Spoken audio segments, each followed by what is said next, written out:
Good morning, students. Razul here. Today we will start our new chapter of class 8, that is chapter number 2, microorganisms, friend and foe. Foe means enemy, friend and enemy. अब इस chapter में हम कुछ topics करेंगे. Topics will be discussed. Number 1 is major groups of organisms, micro organisms. अलग अलग groups हैं micro organisms के, जैसे first is bacteria, second is fungi, algae, protozoa, viruses. So all study about these organisms. We will study all about these organisms. Firstly, we should understand that what is microorganisms. ऐसे organisms जिनको हम अपनी naked eyes से नहीं देख सकते, that is called microorganisms. Micro means छोटे से छोटा. So second article is where do micro organisms live. इसके बारे में भी हम डिटेल से पढ़ेंगे कि कहाँ रहते हैं माइक्रो ऑर्गेनिजम्स, किस किस के ऊपर रहते हैं. Third one is useful micro organisms. जैसे नंबर फर्स्ट है बैक्टीरिया. बैक्टीरिया कर्ड को बनाने के लिए यूज़ किया जाता है. बैक्टीरिया का यूज़ मेकिंग चीज़ में भी होता है, चीज़ बनाने के लिए. Yeast making curd and other food items. Next is commercial use of micro organisms in the production of alcohol, wine and vinegar. मतलब कुछ माइक्रो ऑर्गेनिजम्स का यूज़ उनके प्रोडक्शन के लिए भी किया जाता है, जैसे अल्कोहल, वाइन और विनेगर के. Next one is in agriculture to increase soil fertility. Soil की फर्टिलिटी को इंक्रीज करने के लिए भी एग्रीकल्चर में भी इसका यूज़ किया जाता है माइक्रो ऑर्गेनिजम्स का. Next one is sources of food.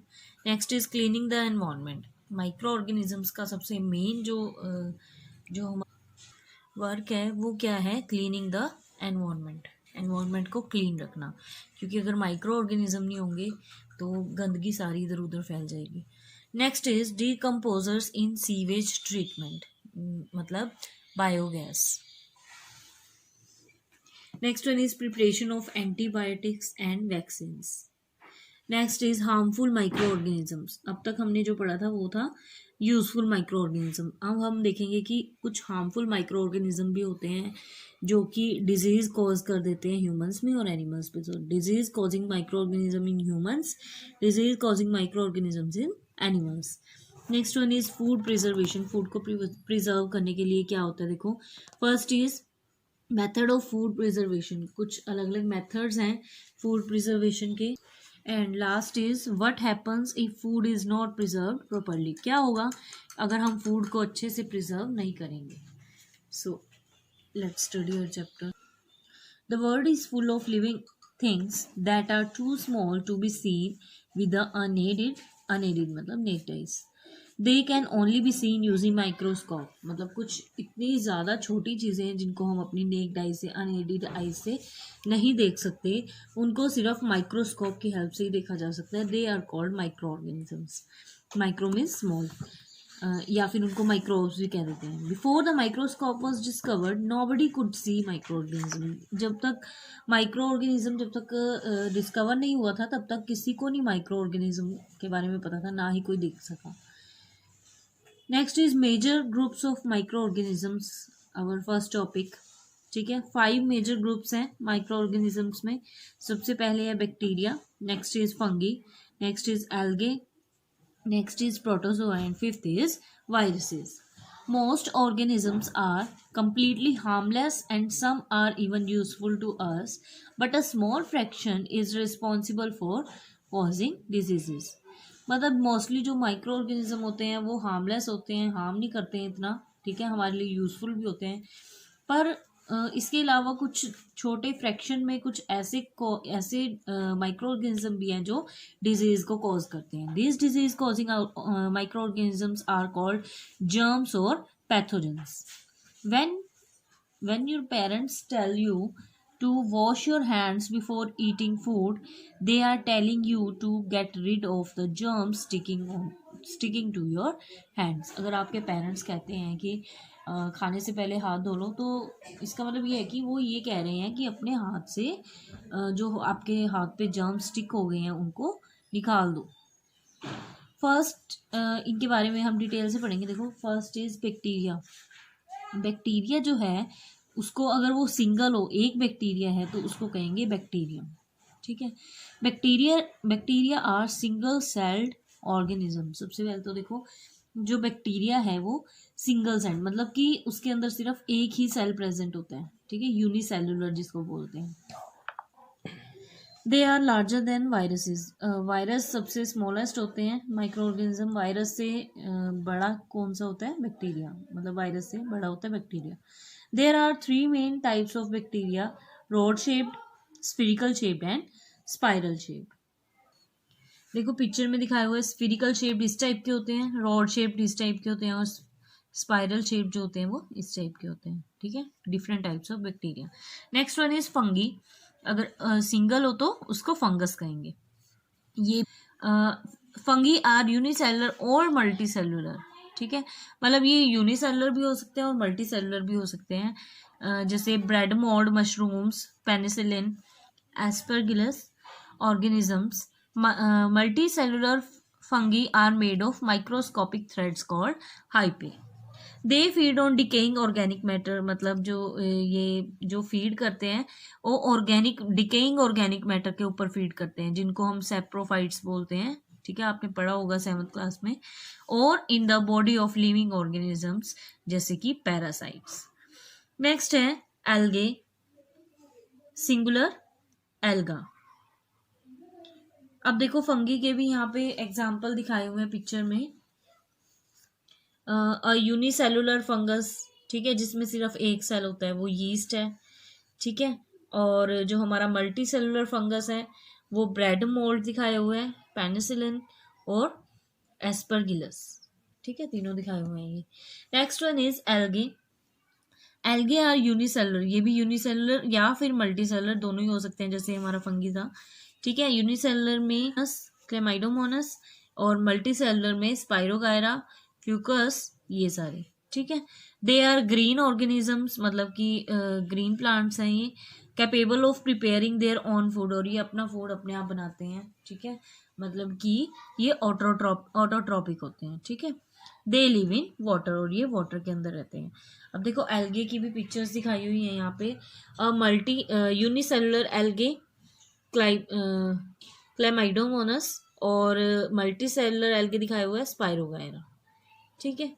Next one is viruses, जिसको हम प्रोटोजोआ रह गया, प्रोटोजोआ सिंगुलर प्रोटोजोन, ठीक है, सिंगल को प्रोटोजोन कहते हैं।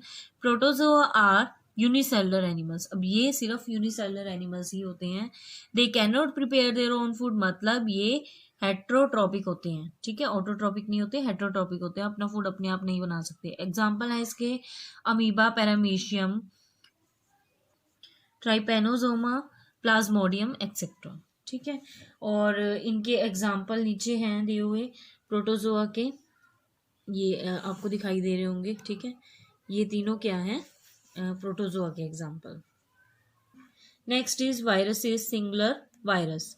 Viruses are the smallest of all organism, जो वायरस हैं वो सबसे छोटे ऑर्गेनिजम्स होते हैं, ठीक है, much smaller than a bacterium, bacteria से भी छोटे होते हैं, ठीक है। इसीलिए आपको पता ही है कि ये जो कोरोना है ये भी एक वायरस है, इसीलिए बहुत ज़्यादा तेजी से फैल रहा है, क्योंकि जो ये वायरस होता है ये सबसे छोटा होता है, ठीक है। They are not cells and do not contain cell organelles, ठीक है, इसके अंदर कोई भी ऑर्गेनल्स नहीं होते हैं, ठीक है, ऑर्गेनल्स के बारे में भी आप स्टडी करोगे आगे सेल्स में। They are made up of genetic material surrounded by a protein coat, यहाँ पे दिखाया हुआ है 2.7 में, ये देखो, influenza and bacteriophage. They can not multiply of their own, अपने आप ये मल्टीप्लाई नहीं हो सकते। For this they need to enter a living host cell, मतलब ये इनको बढ़ने के लिए एक होस्ट सेल की जरूरत होती है। आउटसाइड द होस्ट सेल, मतलब जिसके ऊपर ये रहते हैं, outside the host cell the virus does not show any characteristic of living things. They do not feed, respire, excrete, grow, or multiply.